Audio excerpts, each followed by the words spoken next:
So I'm going to go through a few of the problems from this homework for unit 2. The first one is problem number 2. Paul and Christine are deciding how to split their time between writing music and lyrics for the new album. There's a PPF for 72 hours, so that's the time period they're giving us. And their objective is to write music for 8 songs and lyrics for 12 songs. Okay, so let's figure out how do we do this? Okay, move a couple of these things around. So first of all, let's look at where their advantages are. In 72 hours, Christine can write either music for 8 songs or lyrics for 9. So in that same period of time, her comparative advantage is to write lyrics, because 72 divided by 9 is 8. And so it takes her 8 hours to write a song. It takes her 9 hours to write music. 72 divided by 8 is 9. Let's look at Paul. Within 72 hours, he can only write 4 lyrics. So that's a much smaller absolute advantage. If he only writes 4, 72 divided by 4 is 18. So it takes him 18 hours to write lyrics. To write music, in 72 hours, he can write 6. So that is 12 hours that he can write. 72 divided by 6 is 12. So he has a comparative advantage in writing the music. And so we'll put all of the music pieces to him, to Paul.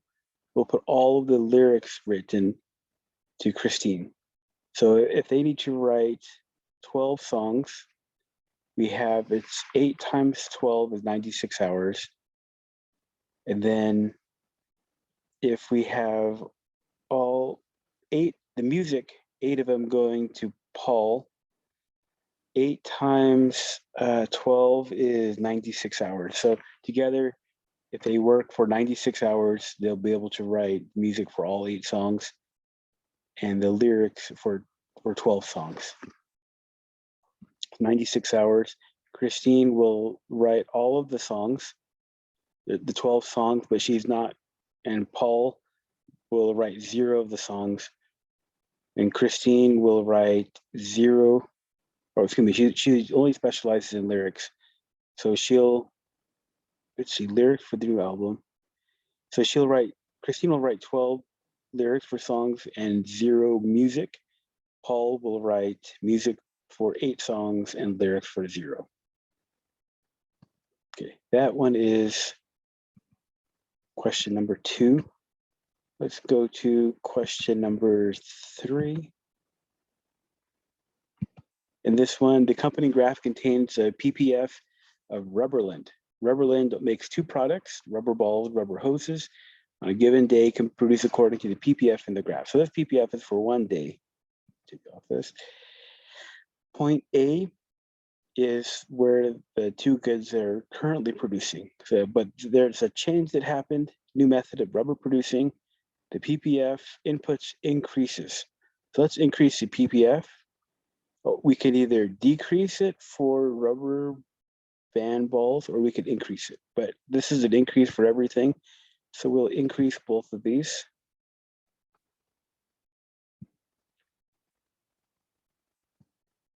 So there's the increase in production.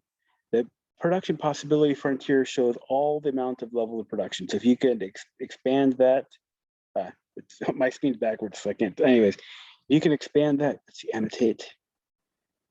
Let me draw. If you can make that larger, if you increase production, you're going to expand the PPF, not contract it. And so this is how we can expand it. This says, assume Rubberland does not make more rubber band balls. Okay, so we're going to hold this constant right here at 80. We start off at 50. What are the possibilities where we can move it? Let me grab this. So if we were to move here, well, that's not increasing production of rubber band balls, but that's an inefficient point. These points right here are all inefficient. If we move here, we would be breaking that. That would be an increase in rubber band balls. which is not what it's saying. We're saying we need to, we're going to increase production of rubber hoses, but not balls. So we'll keep rubber band balls at 80, and we'll increase the hoses from 50 to 70. And that gives us an increase. How many more rubber hoses do they now produce per day than before? Well, they were producing 50, now they're producing 70. The difference of those two, we saw an increase in 20 of these. So the answer right there is 20. Okay, clear out all these drawings. So that one was number 2. Let's go to number 14. Looking at comparative advantages. So with these, let's get this so I can see what we're doing. Classify statements as true or false. A, the process of specialization in trade has positive net benefits and is therefore beneficial to everyone. Well, that statement is true on a lot of accounts, but not on every single account. There are positive net benefits, but some people do lose out. An example might be United States, we pay about twice as much for sugar than the world market produces, the world market price for sugar. And that is because of protectionist policies, primarily out of Hawaii.